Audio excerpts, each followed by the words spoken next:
All right. Hello, everyone, and welcome, Bob. I'm glad to have you back on here with us at IntelliNair. So today we wanted to focus on a little bit more on the Envision and nitrogen management. We're seeing a lot of fields starting to show up with nitrogen deficiencies or potential yield loss in these fields. So I wanted you to kind of walk us through kind of what we're looking at. How do we use the Envision Ag MRI together to be able to help farmers be able to maximize their return on their fields? So looking at a field here, it shows the map for the yield loss and some economics of that. Can you kind of walk us through how we should go through this? So you're looking at a yield loss map generated off of the Envision algorithm. And for the farmers that are watching, light blue is essentially 10 bushels less. Yellow is 10 to 30 bushels less. And anything that's red is 30 to 50 plus.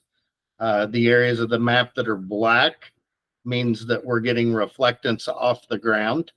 So we, can make a couple assumptions and maybe use other tools, but that's probably either smaller corn or spots that have drowned it out and there's no corn.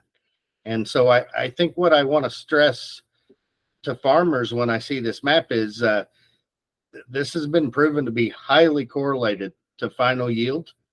If our Envision maps, once your corn is canopied, show that you're losing those bushels, that's real.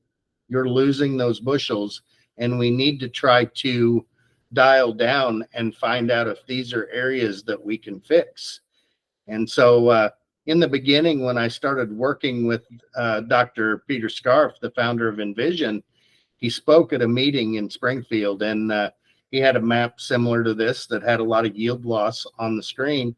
And he told the farmers in the room, guys, if you're looking at my yield loss map and your corn is canopied in the corn belt, that is real yield loss, and that's yield loss from nitrogen or drainage. And that really struck me, and I grabbed him after the meeting and I said, that's a pretty bold statement. And he said, well, there's a couple disclaimers or things that the farmer has to guarantee me. The two biggest ones are the farmer has to guarantee me a good stand of weed-free corn. And so one of the exciting things when we partnered up with Ag MRI is from this map, if the farmer is part of your full program, we can go back and look at things like emergence and weed escapes to make sure that we're looking at a full stand of weed-free corn. If we are, I would challenge the grower that it's nitrogen, and most of the time we can fix it. Great. Yeah, Bob. So, I mean, on the left here, I've pulled up then the emergence map from Ag MRI. So this field was planted April 23rd. On May 31st, we captured an image, and we do see a few areas of, a little bit lighter emergence, but for the most part, across the entire field, looks like there is good emergence, especially in many of these areas where, some of the yield loss is happening there. So I think, right, first checkbox, we have a good establishment of corn in this field. We could switch over, then look at the weed map as well to be able to see where the weeds are at to see if they're impacting it. So here is the weed map from that May 31st. I would say very few weeds in there, right?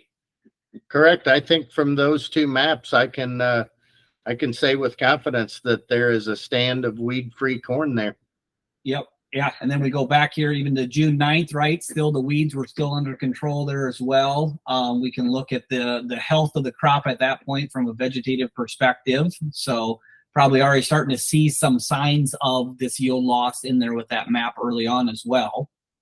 So I think bottom line, right, I think check boxes of, a good establishment and a weed-free field.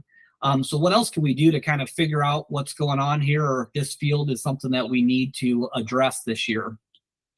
Well, I think if, obviously there's black areas where the corn, we just determined it's there. So the corn's a couple stages behind the rest of the corn in the field. It's not fully canopied.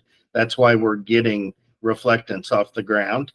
And so I think, if the corn is there and it's just a couple growth stages behind, if you were to go ground truth it, you'll probably see smaller, maybe in the worst area, yellow plants. And, one thing to emphasize to farmers, if the plant is there, even if it's a couple growth stages behind, we've had great success fixing those areas with late season applications of nitrogen. And then the other thing you could probably look at is if you've got some previous year's yield data, you can confirm that those areas of the field historically grew a lot of corn. Yeah. So, I mean, going back here to last time this field was corn was in 2022. So 2 years ago, you can see, that west side of the field had good yield there as well.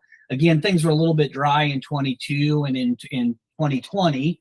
But for the most part, that west side consistently produced some pretty good corn in those areas, especially for the wet year, for the dry years.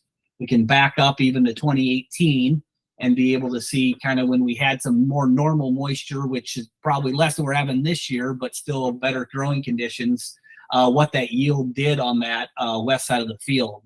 So definitely, I know that field can produce in those areas, but we need to address it this year. Yeah, I think your sample map, now that we've dialed down to other variables, is a field that is yield loss due to nitrogen. And if we make a late season application, we can make the grower a lot of money, a lot of corn. Yeah, I think there's definitely an opportunity there. So I guess in your experience, what are some things that they can do, knowing where the corn is at in this stage, to be able to go out and address this, to be able to get that economic return on it? Well, I think the two most popular options for late season supplemental nitrogen are either high clearance ground rigs, either with a spinner or with a wide drop liquid system, or I do a lot of aerial urea, and we'll have airplanes fly polymer coated urea over the top of the field.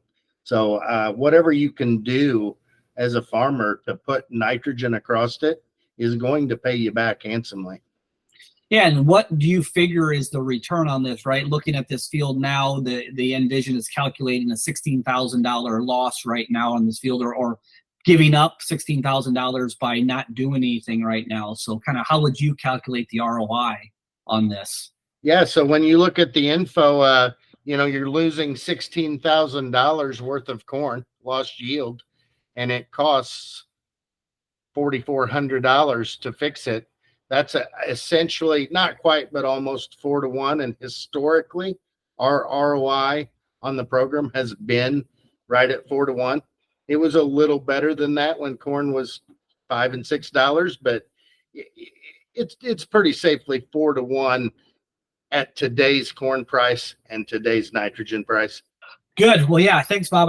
Thanks for walking us through that. I mean, I think it sets up how, a farmer, ag retailer, others can go through and use the tools, use the data to be able to understand what's happening right now in the field, what's the field potential, what were the things leading up to this as far as the emergence, weed-free, the health of the crop, to be able to understand where to invest in those different fields to be able to maximize that and not give up, in this case, some of that yield due to nitrogen, and can we fix it still this year?